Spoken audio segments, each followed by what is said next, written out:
So here we are, Saturday night. First title game in a lot of years. Had only won it 3 times in the school's history. Not 29 years ago was the last victory. I'm sure the kids are already fired up. So how do you get them to calm down a little bit? Or were you just like, it's lights out, let's go out there and punch them right in the mouth? Yeah, I was tangling with how to approach the team all week. As soon as we had won in the semis, coaches don't get a whole lot of sleep during that part of the year. Yeah. So I was waking up at different times in the night, just going, all right, hey, I could say this. What message do I want to give them? What do I need to make sure I say to these kids in case it does end? So just throughout the week, I formulated kind of what I wanted to talk about. It was about I wrote it all down, about a page length of things that I wanted to make sure I told them, that I believed, that I felt, how proud I was, how much we've challenged them and how much they rose to it, and not just football ways, but other ways. And then I also had all my varsity assistant coaches that said, hey guys, they hear me a lot, and I would love for you to say your 2 cents on what you think is a key factor for them. And those guys did a great job speaking before the game. It was short, it was sweet, but every one of them touched on something different, and I think that's how you motivate kids even more so than they already are. To me, the message that I gave them was how they've gone and gotten themselves to this point, on just having the confidence, believing that they are capable of doing this very special thing on that night. And I just kind of talked about the environment that is. The Wolfpack came out and supported us. The stands were full. I had people texting me throughout the entire week, emailing me about congratulations, we're so happy that you got him here, that this is going to be awesome. And it's just Shasta High alumni, administration, everybody. I mean, people in the community, crosstown rivals, are saying positive things about getting there and being successful on that night. And so it was a community effort to create the environment for those kids to have that success and that experience. And I just wanted to highlight that to them, to know that, hey, you guys made this possible, but know how many people you're affecting within this moment and live in the moment. And, man, did they ever. It was awesome. It was great football to watch. So halftime goes in. You guys are up 27-0 at halftime. It's got to be sailing high at halftime. They come back out at halftime. Chico scored a couple of quick points. I don't think I've ever, in all of my watching and playing football, I don't think I've ever seen an onside kick returned that quickly for a touchdown, if at all. That was insane. So Chico finally puts one in, and then you immediately have a sophomore, if I'm not mistaken, who got called up to varsity, make that play. What's going through your mind right after they score that touchdown, right before the onside kick, and then right after that onside kick? Well, right in that moment, the kid broke it, and that kid's a good ball player. He's a heck of a running back for him. We knew that we had to slow him down, try and contain him if we wanted to have a successful night on the defensive end, and he finally got his dues. He's too good not to. But I'm just thinking, man, just a hiccup right there. Hopefully we fix that. But offensively, we scored right out of the chutes. And then along comes Jahari Woods. And that all by himself. He was a good football player at the JV level. He was a good little back for him and linebacker. He's quick. He's physical. And that's why we put him in there.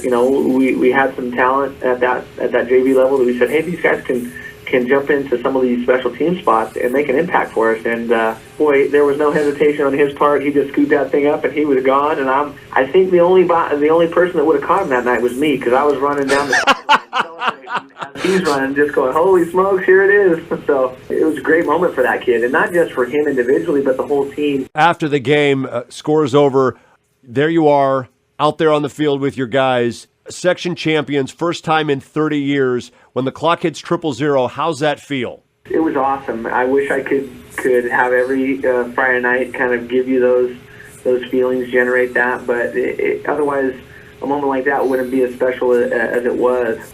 Usually, if you're lucky enough to be a coach that ends up on that side, you know you're going to get a Gatorade bath. So time starts kind of clicking down. And I handed my cell phone to my dad. I said, hey, hold this. And then I put my hat on his head. And I just waited, and I knew the kids were eventually going to do it. And then as soon as they got me wet, it's not very fun in that moment of getting all doused and wet. Then I turn around and look at all their smiling faces, and I just gave everybody that was close to me the biggest hug I could, and we started jumping and chanting, and I was right in the middle of this mosh pit with teenagers. So it was something that I don't want anybody to ever take away. They won't be able to take it away from me. And to experience it with this group of kids, it's been a great journey for us to this point, and I hope the kids are still hungry to do something even more that this school hasn't done. So I won't forget it, that is for sure. It is a highlight of my coaching career. It couldn't have been with a better group of young men. After the game's over, everybody's down on the field. It's an absolute madhouse down there. I was trying to get a word with you for a second, and you went to have a picture with your family. So it's you and your wife, I believe, and your mom and dad hoisting up that trophy together. What's that moment like to stand there with your wife and your parents? Victory, section champions, after all that, to just stand there and soak that moment in. It was a very special moment in my heart, and I think, the other three that were with me there, my wife, my mom, and my dad, I told my dad at Thanksgiving dinner, I said, hey, Dad, if we're lucky enough to win this thing, I want a picture just like we did at your last one. So when he won it at CV, he was the coach that took them to the section finals, and they won it in 2005, the only one in Central Valley high school history. I was there. I wasn't playing. I had already graduated. I was playing college ball, but I would help him on Friday nights up in the booth. That was a big moment for him in his coaching career. It was a huge challenge to move up from a small school in Big Valley where he coached first with me as a student and player where I graduated from, for him to transfer up to a bigger school at CV and see, can I tackle this challenge and be a section champion coach at a big school. So he won that moment, that game, commandingly over Sutter, and it was a great scene, just like Saturday night was for us, but he wanted to make sure that he got a picture with me and his wife and the scoreboard. And I told him, I said, hey, Dad, if we're lucky enough to do it again together, we're going to do it, and now that Marika is a part of my family and our family, she's going to be right there with us. So I'm super glad that we got to do that, and hopefully we have a few more to do together. So I'm very honored to have the people, the support system that I have, great father, great mother, and a very loving and supporting wife to experience that with. I think she might have been more excited than I was. That's awesome. Now looking ahead to the next game, obviously we don't know who we're playing yet. Is there any particular opponent you'd rather play or not play, or are they all just in the way to the end goal, which of course is state champions? Well, I think part of this process is playing somebody that you would never ever get to play. I think that adds a specialness to the process. So I would like it to be somebody that maybe the school has never played in its history or will never play again. In another process, it's a big challenge to face somebody that you have no history with. You don't know what they're about. They don't know what you're about. Getting film, getting all that ready to roll, get your team prepped, get them scouted up.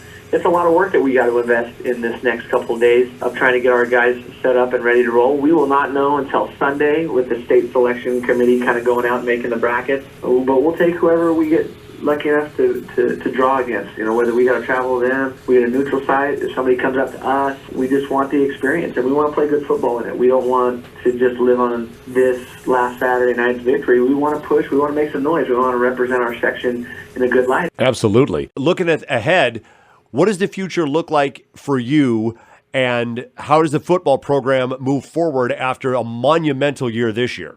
Yeah, the future, it's always a challenge. Every year is a different group, a different dynamic. I know we're pretty senior heavy. I think we're starting 8 seniors on both sides of the ball right now. So we're going to lose a lot of talent, a lot of experience. So next year we got to start fresh. And hopefully ride the momentum of establishing kind of a winning program here. It's one that Shasta High hasn't had. They had a good stint in the 80s, but since 1988, before Saturday night, was the last section championship. The 90s and 2000s were grim. Not a whole lot of success. But we did have a lot of success at the lower levels this year. Our JV team finished 7-3. Our Frosh team won the league and went 9-1. And then, we won the league and went 9-1, and then won the last 2 playoff games. So I am talking to some guys that have been around Shasta High School a long time. Coach Ramage has been coaching here for 22 years. Coach Morley, another baseball guy, has been around a long time.